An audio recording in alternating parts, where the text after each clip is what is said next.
Okay, so today we are going to start a new chapter, fresh chapter, cash book.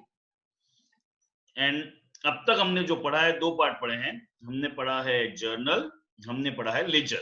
उसके पहले theory पढ़ी, equation पढ़ी, मैं उसकी बात नहीं कर रहा हूं. और जर्नल और लेजर दो चीजें पढ़ी है और कैश बुक दोनों का मिक्सचर है. जर्नल की खास बात क्या होती है? We record the transaction for the very first time. और लेजर की खास बात क्या होती है? once we have recorded the transaction we post them to the ledger for the specific finding the specific accounts balance. बराबर है? कैश बुक ऐसा है कि there is a two way of recording. one is journal way, जिसमें सारे transaction हम journal में record करते हैं. there is a other way of recording जिसको बोला है subsidiary books way of recording, जिसके अंदर हम क्या करते हैं? स्पेशलाइज्ड बुक बनाते हैं. स्पेशलाइज्ड बुक्स मतलब हम बनाएंगे कैश बुक, हम बनाएंगे परचेज बुक, हम बनाएंगे सेल बुक, हम बनाएंगे सेल्स रिटर्न, हम बनाएंगे जर्नल प्रॉपर. 6 बुक बनाएंगे. मतलब बिजनेस के जितने भी ट्रांजैक्शन होते हैं उनको हम 6 पार्ट में डिवाइड कर देते हैं. तो जब कैश और बैंक होगा तो कैश बुक में लिखेंगे, परचेज होगा परचेज में लिखेंगे. मतलब एक सीधी सादी बात करूं ना, मेरे पास एक डब्बा था और सारा सामान मैं एक ही डब्बे में डालता जा रहा था. डब्बा दब्बरो, वो क्या हो गया? जर्नल. सारा सामान एक डब्बे में.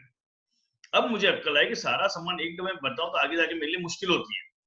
तो मैंने क्या किया? 6 डब्बे बना लिए. मेरे पास 6 तरह के सामान और 6 डब्बे बना लिए. कैश और बैंक होगा तो कौन से डब्बे में डालूंगा? कैश बैंक के डब्बे में. I am recording the transaction.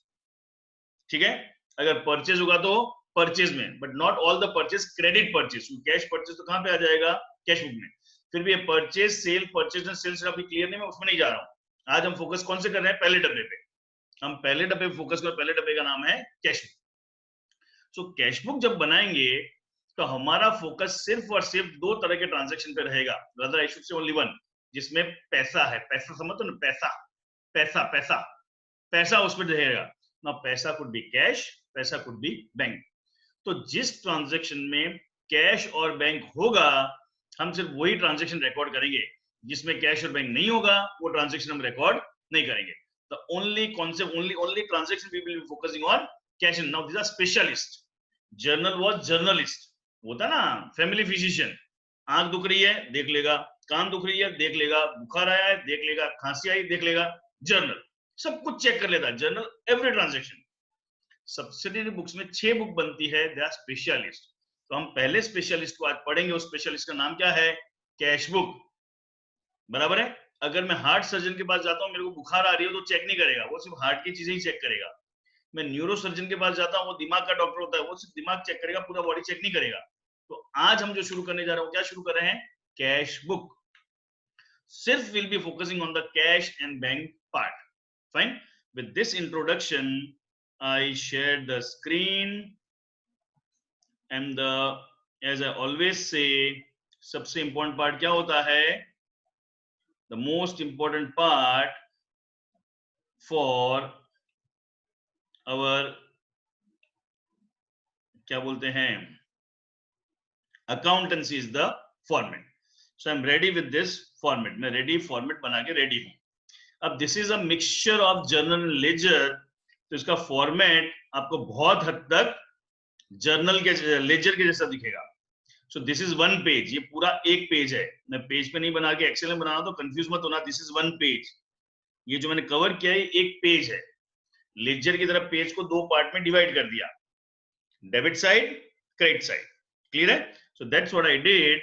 Page को 2 पार्ट में डिवाइड करूंगा और उसको मैंने 2 पार्ट करके थोड़ा सा ऊपर एक लाइन में ऐड करके लिख दूं. So it becomes easy for you to understand. Let me insert one column and let me write it here. Sorry. Let me write it here. This is debit and that side is credit. Ledger की तरह ही exactly format है debit and credit. Is it fine? Debit credit मेरा बन गया. अब debit credit मेरा बन गया. Then each side there are 5 columns. Date, receipt, LF, cash, bank. So cash और बैंक दोनों एक साथ बनेगा तो अमाउंट की 2 कॉलम हो जाएगी. कैश की कॉलम, बैंक की कॉलम. जैसे मैंने बोला था पैसे की बात है, तो अगर कैश आएगा तो कैश कॉलम में लिखूंगा, बैंक होगा तो बैंक कॉलम में लिखूंगा. Then on the opposite side, same date, but here it is payment. LF cash bank. LF column क्या होनी चाहिए? छोटू सी. LF कॉलम GF कॉलम हमेशा क्या रहती है? ब्लैंक. हम जनरल लेजर में इनके बारे में बहुत कुछ सीख चुके हैं. डन. अब पूरे चैप्टर में जैसे मैंने बोला था एक ही टॉपिक है मेरे पास. What is that? I start with cash book. अब कैश बुक में मुझे एक ही चीज ध्यान रखना है, पैसा. सो पैसा, cash in bank is a real account. तो रियल अकाउंट का फंडा क्या है? Cash is a real account. तो रियल का फंडा क्या है? Debit comes in, credit goes out. मतलब पैसा आ रहा है तो किधर लिखूंगा? Debit side. इसे डेबिट साइड कॉलम का नाम हमने क्या दे दिया है? रिसीट. पैसा जा रहा है तो किधर लिखूंगा? Payment. Bank is a personal account but comes in debit. Sorry, comes in नहीं, रिसीवर डेबिट. तो when bank will receive debit, when bank will give credit. अब इतने सारे रूल्स याद नहीं रखने हो तो सिंपल मुझे याद रखना है, कैश में और बैंक में पैसा आएगा तो मेरी कॉलम का नाम क्या है? रिसीट.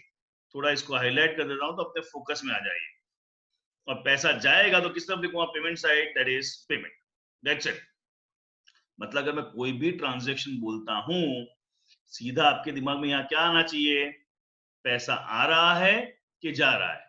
पैसा आ रहा है तो डेबिट, पैसा जा रहा है तो credit. Money coming in debit, money going out credit. और लेजर की तरह रूल हमेशा ध्यान रखने का, कैश बैंक में कभी खुद का नाम नहीं है, नाम किसका आएगा? सामने वाले का. Fine. So I am taking few examples. Suppose it is given started business with cash. तो cash comes in goes out. Can you write in chat? Started business with cash. Cash comes in goes out. I'm waiting for replies. Started business with cash. Cash comes in, goes out. Nisha has given the answer debit. Obviously, comes in. Debit. दोनों का answer right है, even though you are written differently by, sorry, debit से हम लिखेंगे to capital. और गर्मी बहुत पड़ती है इसलिए AC. हो गया? अब समझो. अब आपको ये देखना है, जो ओनर पैसा लाया, अगर कैश में लाया तो कौन सी कॉलम में लिखूंगा? कैश में. अगर चेक लाया तो कौन सी कॉलम में लिखूंगा? बैंक में. So that will be given in the question, whether it has brought in cash और बाय चेक. तो कैश और बैंक लिख देंगे.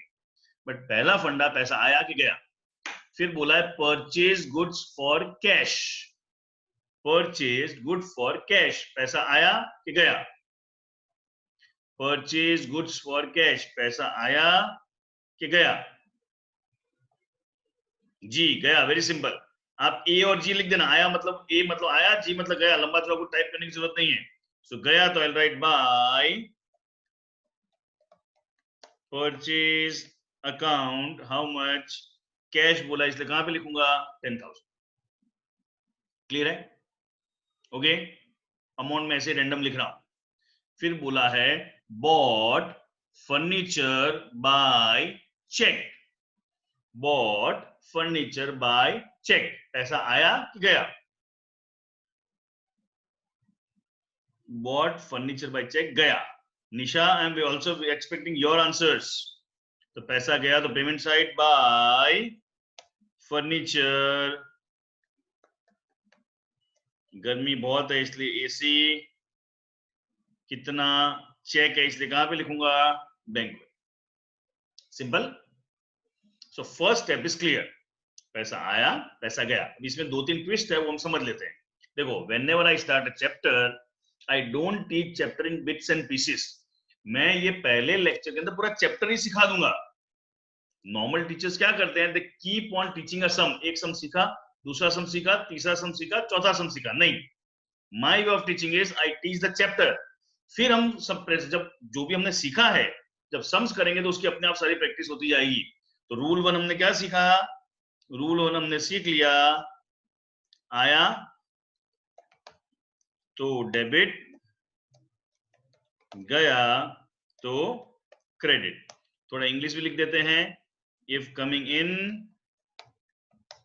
Then debit, going out then credit. ये पहला रूल सीख लिया. Now second rule we need to understand is of the contra entry. Contra, ENTRY. What is contra entry? Now contra entry is, Nisha, if you can hear me, send some message. Type A, B, C, D something. What is contra entry? Yes, Nisha, happy to get your reply. Contra entry means any transaction which affects cash and bank both, but on opposite side. Opposite side. Opposite side. Contra transaction किसको कहता हूं? Any transaction which affects cash and bank both but on opposite side. मतलब cash और bank affect हो रहे हैं but same side पे, तो उसको कॉन्ट्रा नहीं कहते हैं। ऐसे ट्रांजैक्शन जिसमें कैश और बैंक दोनों इन्वॉल्व है, बट दोनों क्या हो रहे हैं? Opposite side. मुझे पता है थोड़ा confusion, but I make a statement तो आपको क्लैरिटी हो जाएगी। So I'm writing a question. Deposited rupees 10,000 in bank account. Now can you say cash is coming in, going out? Cash coming in, going out. Quick. Deposited rupees 10,000 in bank account. Going out, Nidhi.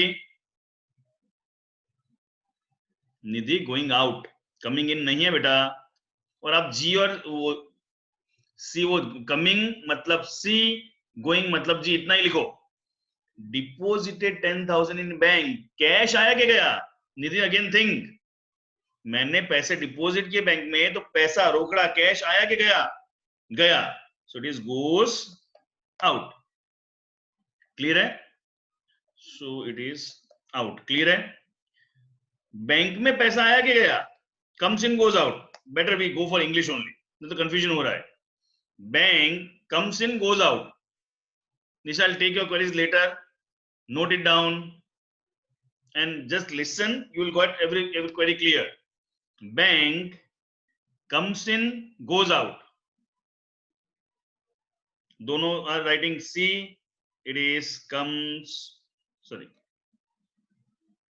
comes in. Now check. This is one transaction जिसमें cash और bank दोनों affect हो रहे हैं, but दोनों opposite side है। Cash is coming, going out, and bank में पैसा आ रहा है। This is known as Contra.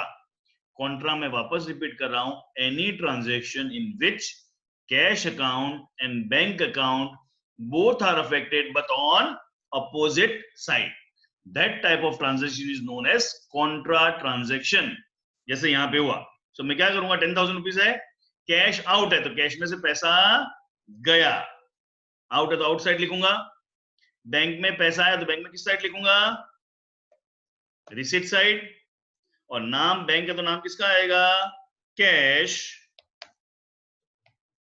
और जहां पे कैश है वहां पे नाम किसका आएगा? Bank account. And still if you have any query in between, keep note it down. But सुनते रहोगे तो मेरे हिसाब से एंड में कोई क्वेरी नहीं रहेगी। और ऐसा जो ट्रांजैक्शन होता है उसके लिए हमको LF कॉलम में क्या लिखना पड़ता है? छी। क्या लिखना पड़ता है? मेरे साथ साथ मन में बोलो, छी। छी नहीं है, सी है।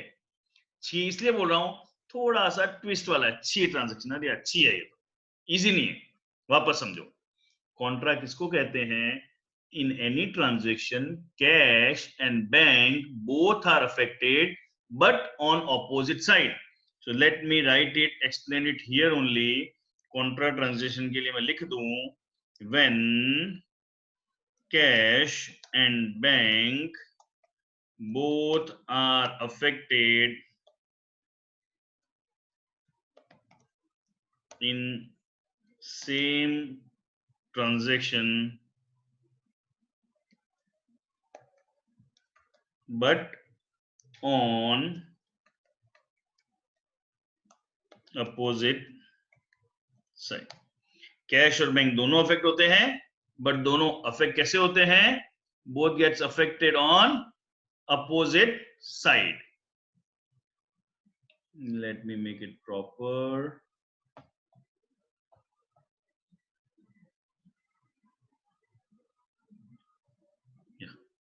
Okay, so this is what I mean by contra entry fair clarity है, फिर भी क्वेरी और लिख के रख लेना, I get back to you. So one more transaction, ये कॉन्ट्रा का पॉइंट ए था, कॉन्ट्रा का हम पॉइंट लेते हैं बी, ये डिपॉजिटेड था,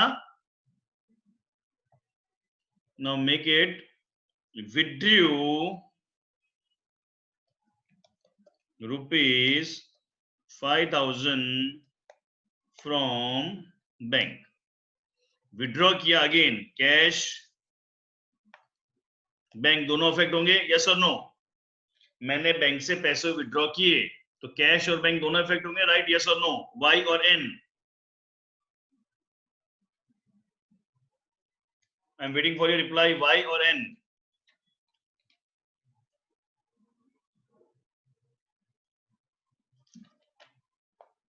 Yeah, I am happy that straight away Nisha has given the answer. Nidhi, cash bank दोनों अफेक्ट होंगे नहीं होंगे? रिप्लाई क्विकली बेटा। Nidhi, I am waiting for your answer, yes, okay great. So then cash withdraw किया तो cash comes इन, मैंने bank से withdraw किया तो कैश मेरे पॉकेट्स में आया, एंड बैंक इज गिविंग, और I should write out, bank में से पैसा आउट होगा, क्लियर है?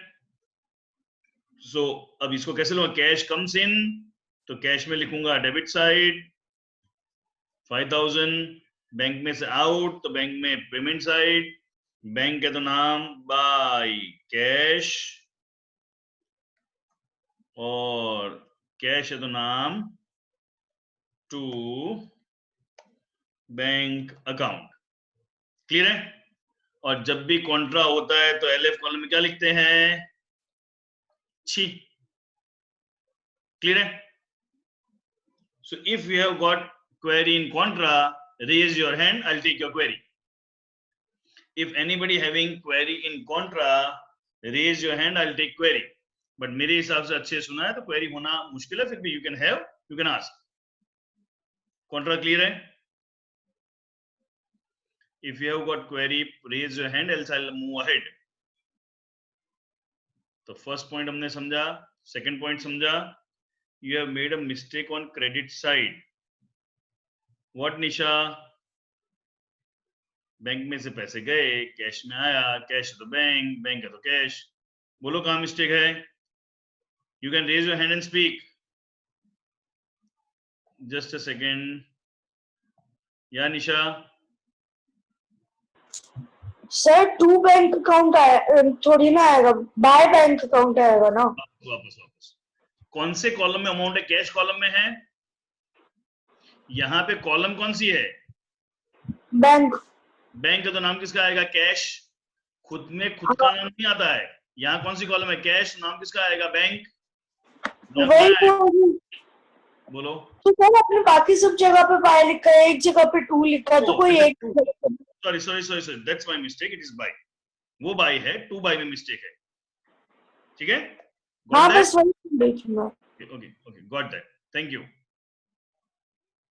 या so at times such thing happens. चले आगे। so now I am going for the third type of transaction, third and last, उसके बाद opening closing balance है वो सम के साथ साथ करेंगे। third type is bank transaction, that is rather I should say check transaction, check transactions. so check में दो तीन वैरायटी है। तो first variety is I write A, variety A, check received and no information given. Cheque मुझे मिला और question में कोई इंफॉर्मेशन दी हुई नहीं है। When no information is given, we write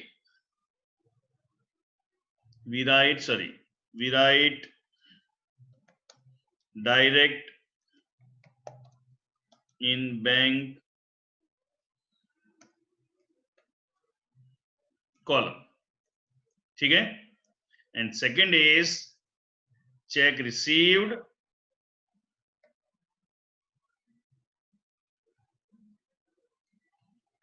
check received on one day and deposited on other day. Cheque मिला कब? आज. डिपॉजिट कब किया? कल. चेक मिला, क्वेश्चन में कुछ नहीं बोला है, बैंक में डिपॉजिट कर देंगे. चेक मिला और बोला है बैंक में डिपॉजिट है, कोई पंगा ही नहीं है. पंगा कब है? चेक मिला आज, डिपॉजिट किया कल. When check is received today, we deposited tomorrow. So थोड़ा सा अगर मैं जर्नल एंट्री में लेके जाऊं तो इसको थोड़ा अलग करते हैं. When we receive a check on one day, deposit other day, तो हम एंट्री क्या करते हैं? हम एंट्री करते हैं, यहां मैं लिखता हूं cash account debit to mister A. ये एक तरीका है. दूसरा तरीका है, instead of cash what we write cheque in hand to mister A. There are two way of doing entry. Either we say cash comes in to Mr. A's giver, or instead of cash what we write check in hand. दोनों एंट्रियां proper है. Now in school some teachers say use this, some teachers say use second, but I always feel we should use always this check in hand entry. So हम जब भी सम करेंगे check in hand he use करेंगे. अगर आपके school में कराते हो check in hand की जगह कैश बोलते हैं, you can follow it. Why check in hand? मुझे चेक मिला, मैंने बैंक में डिपॉजिट नहीं किया, तो क्या वो मेरे पास कैश थोड़ी है? There is check in hand for me. So check received today, I had not given to bank, तो अकाउंट कौन सा बनेगा? Cheque in hand account to bank, sorry to mister A, जो गिवर है वो. सो मेरी एंट्री बन गई. So cheque received on one day, it will be, sorry, cheque received on one day, then there will be no entry in cash book. Why no entry in cash book? कुछ cash या bank कुछ भी affect हो ही नहीं रहा है. Very important, understand this part. I will repeat. इसके बाद मैं अभी पॉइंट क्वेश्चन भी करूंगा, सो डोंट वरी, 100% आपके लिए क्लियर हो जाएगा. So have that patience. And when deposited, my entry will be bank account debit to check in hand. ठीक है. सो बैंक में क्या हो गया? डेबिट. तो नॉर्मली चेक मिला है, डिपॉजिट किया, तो डिपॉजिट किया तो ऐसे भी अपने को पता है डिपॉजिट किया मतलब पैसा आया. So it will be on receipt side of bank. अब वापस में बोल रहा, इसको रट्टा मारने की जरूरत नहीं है, मैं अभी एक बार वापस समझाऊंगा, उसके बाद में एक सम पे पॉइंट करूंगा and you will get clear. वापस समझो. Think logically. Accounts is of thinking logically. आपने मुझे चेक दिया और चेक मैंने कहां डाला? जेब में. तो चेक मेरे हाथ में, अभी आपने मुझे चेक दिया, चेक मेरे हाथ में, मैंने बैंक में दिया है? नहीं. चेक मिला, बैंक में दे दिया तो सीधा बैंक में चला गया. आपने मुझे चेक दिया, वो अभी तक स्टिल मेरे हाथ में है. What I write? Cheque in hand account debit. Who is giver? Nisha is giver, Nidhi is giver. इसलिए मेरी एंट्री हो गई cheque in hand to mister A. यहाँ क्या हो गया? लिखा तो गायब कैसे हो गया? कंट्रोल जी, पता नहीं, देयर इज सम ग्लिच. यहाँ पे एक बार मैं पहले ठीक कर दूं. It is receipt side of bank. इसका कलर अपने रेड कर लेते हैं, so we get that clarity. ये कुछ मिस हो गया था, वापस में लिख दूं. I am coming here. Fine. So cheque आपने मुझे दिया, cheque in hand account debit to Nisha और निधि इज गिवर. बट इसमें कहीं कैश या बैंक अफेक्ट हुआ? No cash bank, no entry in cash book. Cash book में कैश और बैंक अफेक्ट होगा तो ही एंट्री आएगी. क्लियर है? एंड नेक्स्ट पार्ट इज, वो चेक ले जाके मैंने बैंक में डिपॉजिट किया. So bank is receiver and who is giver? Sorry, मैंने यहाँ गड़बड़ कर दी है. To what goes out of my pocket? Cheque in hand account. Clear है? श्योर. सो अब मैं एक ट्रांजैक्शन लेता हूं. क्वेश्चन में बोला है received a check of 10,000 from Nisha, received a check of 10,000 from Nisha, और क्वेश्चन में कुछ भी और बोला नहीं है, तो मैं कहाँ लिखूंगा? Directly I will write on receipt side, cheque received है, I will write on receipt side to Nisha account, bank column में 5,000, अमाउंट में FZ ऐसे ही ले रहा हूं। Next transaction, check received and deposited in bank, same day, check received from Nisha and deposit in bank, again bank. लफड़ा कब है? On January 1, check received from Nisha, and January 3, check received from Nisha deposited in bank. लफड़ा कब है? बाकी सब कुछ normal है, लफड़ा कब है? Cheque received on one day, check deposited on other day. So the day when I receive, no entry, and the day when I deposit, मैं रिसीट साइड पे लिखूंगा, लेकिन लिखूंगा क्या? To check in hand, bank column 5,000. Clear? So before I go ahead with this question and take your queries, check received and deposited कोई पंगा नहीं। पंगा कब है? check received one day, deposited other day. तो जिस दिन हमको रिसीव होता है नो एंट्री, जिस दिन डिपॉजिट करते हैं उस दिन receipt side cheque in hand. अगर इस पॉइंट में क्वेरी है, you can ask in chat और रेज योर हैंड। या निशा, या व्हाट्स योर क्वेरी? जैसे आपने बोला ना कि एक दिन बैंक में एक दिन चेक रिसीव किया, तो उस रिसीव किया और उसको अगर 2-3 दिन बाद भी अगर हम डिपॉजिट करते हैं तो भी तो पता होना चाहिए ना कि कितने अमाउंट का चेक रिसीव किया है, पे किया, तो क्या लिखेंगे? वापस चेक जिस दिन रिसीव किया उसकी मैं एंट्री तो कर ही रहा हूँ, चेक इन हैंड टू निशा मैं लिख के तो रख ही रहा हूँ। हाँ हाँ, आज वो मेरे पास कैश तो मैंने चेक इन हैंड लिख के रख दिया, निशा 5,000 मेरी नहीं, हाँ, तो चेक तो कोई अमाउंट का मिलता है ना, कि मेरे को 1,000 रुपए का चेक मिला, उसकी अमाउंट लिखता हूँ ना, यहाँ पे अमाउंट तो आएगी ना, ये जो एंट्री है ना अपनी चेक इन हैंड, उसमें अमाउंट लिखूंगा ही ना।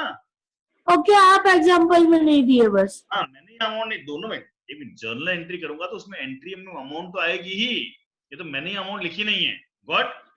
ये ठीक है। हाँ, 5,000 हर जगह 5,000 आएगी। क्लियर है? क्लियर निशा? हाँ। Okay, thank you. One more query is there, sir if by chance date on cheque is written of day before, so we can give cheque same day we receive. Obviously cheque जिस दिन की date का है उस दिन के बाद या उस दिन कभी भी हम चेक को डिपॉजिट कर सकते हैं, उसकी डेट के पहले हम चेक को डिपॉजिट नहीं कर सकते। फाइन निधि? क्लियर है? चेक पे जो भी डेट लिखी है उस डेट के बाद मैं कभी भी डिपॉजिट कर सकता हूं। So we understood 3 concepts. First concept was, I'll revise and then we'll go for the sums. Concept 1, what we did,